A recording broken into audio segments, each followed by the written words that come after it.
Okay. Hi everybody, Suzanne and Sean Bandick here. Sean's joining me in a minute. It's June 5th of 2018 and today is Tuesday, and on Sunday we celebrated our 1-year anniversary in Valle de Guadalupe. 1 year of really cool events that have happened, and we wanted to shoot this quick video just to give you an idea that you can do anything you choose to do if you make a committed decision to move forward on it. And if you take the first step, the rest of the steps will be revealed. Take the first step, the second step will be revealed. Take the second step, the third step will be revealed. And we have proof of that. We have gone from a journey from Playa del Carmen to owning a property here in Valle de Guadalupe and moving into our house, our first small guest house that we built on the property, moving in there in 10.5 months. So, and there was a few places where we got stuck, and it was really funny. It's like, crap, we're stuck in a circle, and we're thinking, okay, but we had to become consciously aware that we had gotten stuck and get out of it. And the first one was when we were leaving Playa del Carmen, of all things. We had made the choice, made the decision, we're leaving Playa del Carmen. And there was no doubt we were leaving. Yeah. At least in my mind. To me, it's like, wait a minute, I have to have the air conditioning checked on the car, and then I have to go get the new license plate for the car that just came out. And Suzanne caught me, and I said, honey, the timing will never be perfect. We need to go now. Yeah, we need to go now. And so some of you have been watching and following that journey, but basically we drove to all the cool little spots that we wanted to see, including a little bit of time in the city of Veracruz, right on the bay there, and we really enjoyed that. And then we carried on through until we got to Corpus Christi, Texas. We went up around the Gulf, up into Texas. Spent Suzanne's birthday there. That was beautiful. That would have been May 31st last year, so 2017. We would have been there. And then we kept driving, and you can check all those videos. They're all there. Videos. I think we have 30 some odd videos, right? Well, that's 30 some odd videos just of our building the dream. Okay. So a bunch of videos. Check another file for the journey across. If you have insomnia and you can't sleep, watch them. They'll put you to sleep for sure. Anyway, so on the eighth day of driving, we drove into Valle de Guadalupe. And when we got here, we had no place to stay. We had friends that invited us to come by their house and offered us their guest house for the first little while, but we had no place to stay. So we started looking for a place to stay. And guess what? In Valle de Guadalupe, nobody wanted to do a long-term rental. Everybody wanted to earn the quick money for holiday rental. This whole valley is all about that. It's all about the weekend. The whole economy is a weekend economy. And everybody comes in from California and all over Mexico too for the weekend. And they spend the weekend in the wine valley, and they go to the vineyards. And, there's just a lot of great restaurants and great things to do for a weekend. So they come and they spend their money doing that and their time. But that's it. And then those people have no interest in renting to us long term.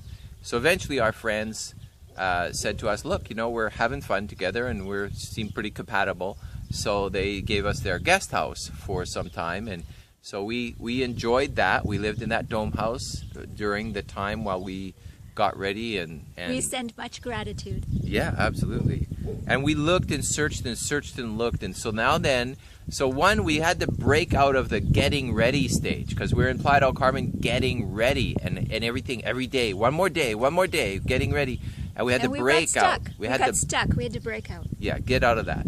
And then we got here, we got looking, and we got in the looking stage. And we're driving down every dirt road, and we're in every winery, and talking to everybody. We're chatting with the people in the wineries, and we're chatting with the people in the restaurants, and it ends up there's no real realtors here. There's people that pretend to be realtors, but they're not really realtors. They know somebody who maybe will sell. They have no idea whether it's titled or not, or whether you can actually buy it or not.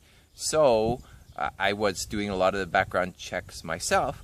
And finally, we got 17 properties on a list, and I was showing Suzanne the list and all the comparisons I had done. This one has electricity, this one doesn't. This one is this many square meters, this much per square meter, but it has water, but that one doesn't.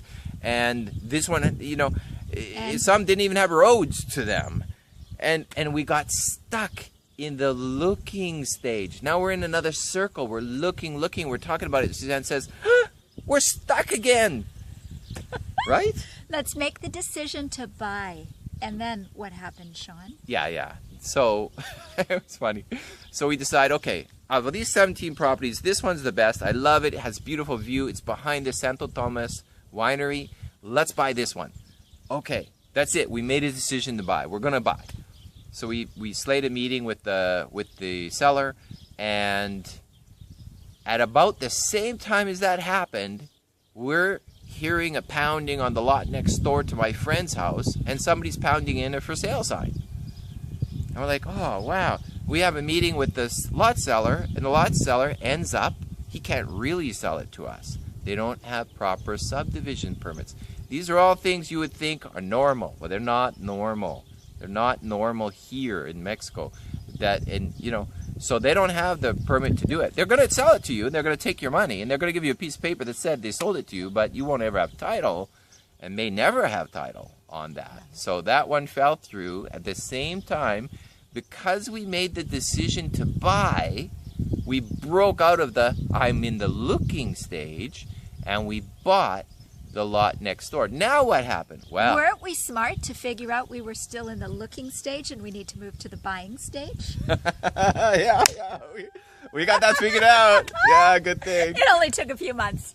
And it's really funny because people say, well, big deal. You know, you did that in, 10 and a half months. Well, okay.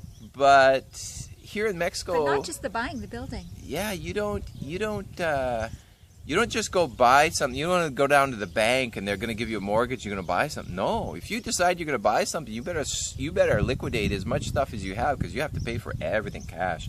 And we had a lot in Bacalar, which is back in Quintana Roo on the Caribbean coast, and we needed to liquidate that from here on the Pacific coast, and we needed to engage a legal party to help us do that. We need to find the buyer, and we need to liquidate it quickly because we wanted to buy this one. So we had to juggle all of that. Then we had to teach the seller here how to accept US dollars and how to use a trust account and on and on and on. How to work with a foreigner. It was like, oh my gosh. So I had to do all of that and jump through all those hoops. We had to liquidate it, make the capital available.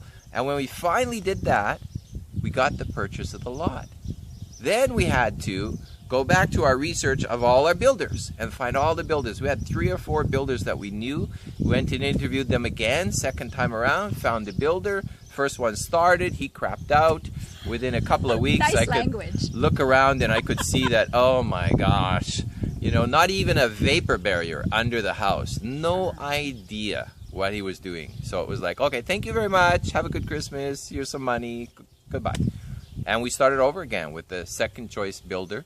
And it was again having to do all that cash. So you got to pay the guys every Friday and probably on Wednesday too, because they're out of cash and they need something to get through the week. So you pay them a little bit and you pay them on Friday, and then you have to pay all your vendors.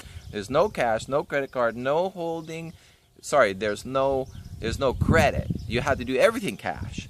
So now we've expended our money on the lot purchase, and now we're going through the building stage. And so the last video you would see there shows that the house, we didn't finish the tile floor and we didn't finish a few things, but we don't have the rock on the outside yet. Yeah, but it's the house. We're living in it. It's gray. It's pretty cool. It's gray and it's ugly because we're going to put stone on the outside of the house. Okay, it's somewhat pretty. But anyway, it took us 10 and a half months from a decision in Playa del Carmen and moving away from Playa del Carmen. We drove coast to coast from the Caribbean Ocean to the Pacific Ocean, found the property, found the builders. I drew and designed the house according to the land that we had found, And then we drew the lot plan on this. It was about 1.5 acres of land here where we put everything. We put in our own road, we put in our own septic, we put in everything we needed to do in order to build in this corner of our lot, so that later when we build the main house, which will be up here with a view straight over that house down the valley and a 180-degree view, when we do that, this part here will be finished and we'll be able to live in here without any construction stuff in this area. In the Serenity Circle that we're standing in will be finished out, and the house itself. So it was a really, really fun year for us. 10.5 months to moving in from the time we left Playa del Carmen to getting all that done and not having any of that done before we left. So we're pretty happy with that, and you know you can do it too. If you have something you want to do, you can do it. Remembering when we left Playa, we had a dream, we had a goal. We were going to open a bed and breakfast retreat. We didn't know the land. We didn't know what we would buy. We had an idea what we were going to put on the property, but we had to do it all from scratch, and we had to do it all from a dream. Yeah. So, you know, when we coach from Live Your Dreams Coaching, we coach because we do it.